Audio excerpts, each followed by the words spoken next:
कांग्रेस ने सूरत, उतना और उत्तरायण रेलवे स्टेशनों के समस्याओं के समाधान के लिए केंद्रीय रेल मंत्री से व्यक्तिगत रूप से मिलने का समय मांगा। रेल मंत्री के सूरत पहुंचने से पहले कांग्रेस नेताओं को नजर बंद कर दिया गया।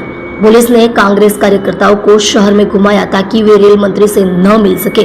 कांग्रेस कार्यकर्ताओं ने आरोप लगाया कि सरकारी मशीनरी लोगों की मांगों को रेल मंत्री तक पहुंचने ही नहीं दे रही है। कांग्रेस नेताओं ने जोरदार ढंग से ऐलान किया कि यदि रेल मंत्री ने मांग नहीं मानी तो 8 मई 2025 को रेल रोको आंदोलन किया जाएगा। आज भारत सरकार रेल मंत्री सूरत स्टेशन खाते उधना और सूरत में विजिट करने आवવાનો ત્યારે ગઈકાલે અમે સુરત શહેર જિલ્લા કોંગ્રેસ સમિતિના નેજા હેઠળ રેલવે મંત્રીનો સમય માંગેલો હતો કે સુરત, ઉધના અને ઉત્તરાયણ સ્ટેશનના વિવિધ પ્રશ્નો અંગે અમે આપને મળવા માંગીએ છીએ। ત્યારે ભાજપ સરકારે પોલીસનો સહારો લઈ ગઈકાલે રાતના 3 વાગ્યાથી જાણો કોઈ મોટો ગુનેગાર એ મારા ઘરે મને ડિટેન કરવામાં આવેલો હતો અને અમારા શહેર પ્રમુખને આ બાબતની જાણ થતા તે ઉપલા અધિકારીઓએ રજૂઆત કરી।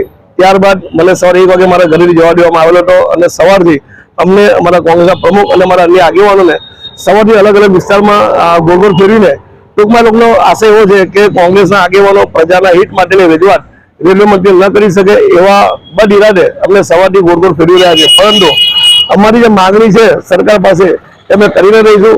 અમે અમારી માગણી સ્વીકારવામાં ન આવશે તો તારીખ 8/4/2025 રોજ રવિવારે અમે ઉત્તરાયણ સ્ટેશનમાં રેલ રોકો આંદોલન કરશું અને એમાં જે કંઈ પણ પરિસ્થિતિનું નિર્માણ થશે એની તમામ જવાબદારી રેલવે પ્રશાસનની રહેશે।